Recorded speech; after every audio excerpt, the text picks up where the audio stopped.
Ito po mango puree, kung gusto niyo po siyang i-process ng iba pa, ilalagay lang po natin sa plastic, isi-seal, isi-freeze.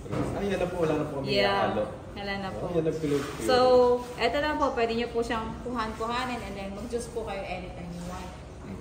Ngayon po, base po dito sa aming recipe, ang sabi po dito, 85% ng tubig at 15% ng mango puree ay paghahaluin para maging ready to drink na mango juice. Apo. Pero, i-modify po natin siya, 80% ng tubig, 20% ng mango puree. Pero may twist po tayo ngayon, wala pa pong gumagawa nito, kayo pa lang. Lalagyan po ng tanglad. So yung tanglad po, pinapakuluan natin dun sa tubig. Yung tubig lang po na napakuluan na tanglad, ang gagamitin, hindi po natin isasama yung tanglad. Opo, yung tangkay ng tanglad. So, eto po 10 kilos. Ang kakailanganin po natin is 14.7 kilo ng tubig. So, ito po 10 kilos and then yung pong pinapakuluan is 5. Mag-evaporate yung tubig. So, most likely mababawasan po siya ng konti. Then, yung po yung i-add natin dito. Ihalo po natin si mangga. Actually, ngayon pwede nyo na po ihalo si mangga. Halo. That's Ilang kilo po yun? Ma'am, tanong. 3.6. Ito yung sandok. Ano, only Carabao mango na pwede lang gamitin? O any Pag variety? meron, ito po. Ang Carabao mango po kasi, di ba? Masarap ang lasa Para ng makuha Carabao mango. Ang Indian mango, kahit mahinog yan, ma-fiber, mabunot. Hindi po katulad nitong Carabao mango na may ansim. Yung po kasing Indian mango, puro tamis. Iba po yung may bibigay niya sa inyo na linang sarap nung flavor. Ang Carabao mango po talaga, pinaka-the best siya for processing ng mga juice. Pero yung Indian mango po, pwede niyo po siyang gawin wine. Ay, marami pong Indian sa amin, ma'am. Ayun. Natatapon lang. Yung hinog po naman niya. Opo. Yung hinog na Indian mango, pwede niyo pong gawin wine. Oh, wine. Then later Tingnan mo nga, on, tinatapon lang vinegar. natin. Paano mo? Ay, proseso. Ano po ang proseso? Sa susunod. Susunod na kabanata daw. Yan, bagay na bagay. So, hihintayin po natin yun. Bale, pag hinalo po natin siya dito, ganito po ang susunod na gagawin. Ito na po yung sinasabi ko sa inyo na kung bakit po kami nangangailangan din ng ganitong klaseng laboratory equipment. So, pag hinalo po natin yon, syempre, ano pong mangyayari? Tatabang yung lasa niya. Yes. Nakalimutan kong kuhanin yung mangga pala na ano. Anyway, hayaan nyo na po. So, pag hinalo yan, kukuhanin po natin yung kung gaano siya katamis. Gamit po itong equipment na to. So, malalaman po natin kung gaano siya katamis. Yung pong juice, yung ready to drink na ibebenta nyo pong juice, ang requirement po niya, 11-degree Brix. Ang nire-read po nito ay ano, Brix ang reading po niya. Yung unit po ng pag-read ng sugar ay Brix. Pwede din po siya equivalent percent. So, 11-degree Brix, 11% ng tamis. So, sa madaling salita, kung ma-read po natin ito halimbawa, nasa 5% lang siya. Eh, ang target po natin, 11%. May kulang pa tayo na 6%.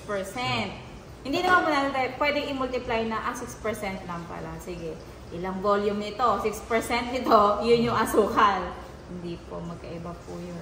So, kailangan po natin i-read ulit para malaman po natin kung paano siya kukomputin. So, may formula po yun. Pasensya na po kasi kailangan po talaga yung sa buhay. Alam ko magluluto lang ako, ba't papala? May formula po siya para malaman po natin kung ilan po yung i-add natin na asukal. So hindi pwedeng, concentration. Kasi yung pong degree ng maturity ng mangga ay magkakaiba yung tamis. Halimbawa, ito po, di ba, sabi natin, hinog siya. Pero hindi siya ganun katamis eh. Tama po ano, kapag po panahon ng mangga, may mga mangga talaga na masarap matamis. Pero kapag compare mo siya ngayon dito sa mangga na to, magkakaiba sila ng tamis. So, ang hirap po tansyahin na pareho lang yan. I-ano na natin kung ano yung ginamit ko ng asukal mo, gano'n na rin yung gamitin mo. Hindi po possible na mangyari yun. Magiging inconsistent yung lasa niya. Kasi sasabihin ng iba, ba't dati ang tamis-tamis ngayon, matabang na. Kaya nga po.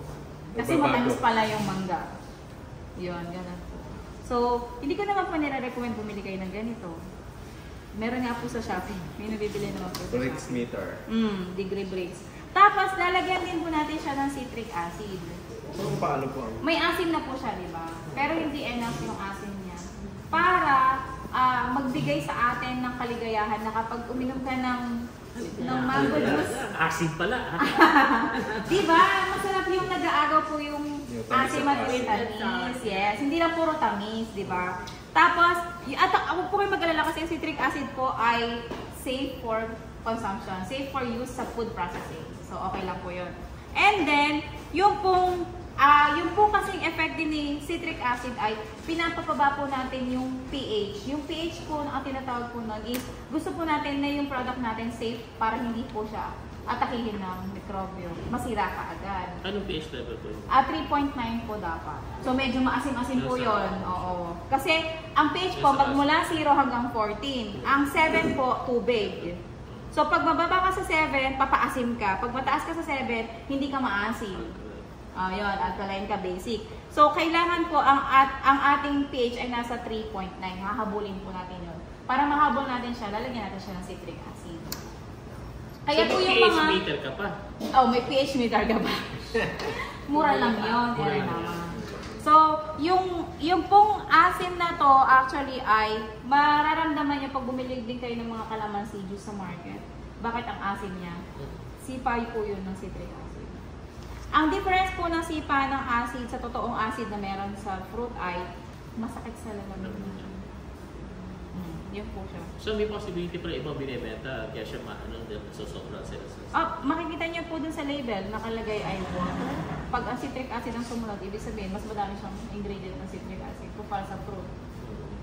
Yung iba ayaw i-declare, pero hindi po pwede yun. Kailangan po i-declare. And then, ginagamitan din po namin siya ng tinatawag na stabilizer, santan gum. Yung santan gum po, di po ba kasi ito mapulp? Alam niyo po yung Minute Maid ba? Yung may pulp. So, yung iba po, ang inaayaw nila yung may pulp. Ako naman mas gusto ko kasi alam ko natural siya, di ba? Pero, pag ininom mo siya, minsan po kasi pag nagtatagal, anong nangyayari dyan? Humihiwalay minsan yung tubig. Doon sa mismong juice, makikita mo yung separation ng kulay na puti na sa ibabaw, tapos nasa ilalim niya ay yung kulay ng mangga. So, ayaw po natin yun. Gusto natin, iisa lang siya. Homogeneous yung mixture niya. Para maging homogeneous siya, i-stabilize natin yung mixture. At ang ginagamit po na stabilizer ay santan gum. Huwag po kayong mag-alala. Safe din naman po si santan gum. Ngayon, huwag po kayong mag-worry kasi may mga nabibili na po sa Shopee ng mga food grade na mga ito. So, pwede niyo po siyang gamitin.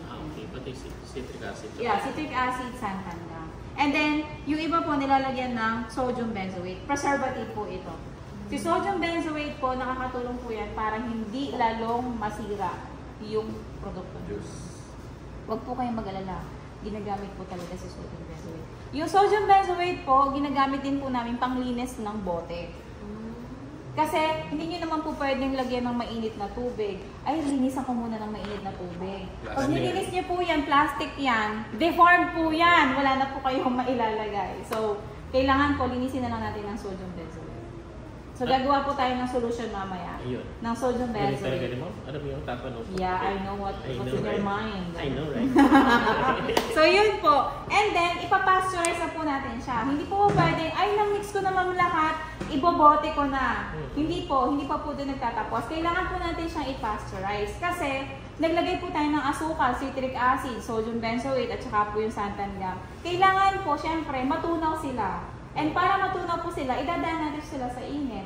So, pag nainitan na po yan na pasteurize, ang requirement po dito, 65 degrees Celsius, 2 minutes. So, kailangan po, may additional thermometer. So, yung thermometer, Hindi pa nibobote yan, ang dami ng mga ano. yeah. So, kailangan yung thermometer para ma-check natin. Pag 65 degree na siya, i-maintain nyo lang po siya doon, bawal siyang tataas. So, So, 65, 2 minutes, magta-time po tayo. Pagkatapos ng 2 minutes, patay yung apoy. And then, that's the time na pwede na po natin siyang ibote. Ngayon, yung bote po natin, I think it can only withstand 50 degrees Celsius. Kasi, may makakapal talagang bote. Kami po, pag mga juice, nire-require namin hot filling. Ano po ibig sabihin nun? Pagkatapos na siya i-pasteurize, diretso yan. Kasi yun po yung pinaka-safe. And hygienic talaga. Hindi yung palamigin ko muna, tutukan ko ng electric fan, pagka dumami, ibote ko. Kinabukasan ko, masisira ka din. Kahit kung meron kayo sodium benzoate. So, yun po yung pinaka talagang process. Kahit sa calamansi juice, it will also follow the same procedure.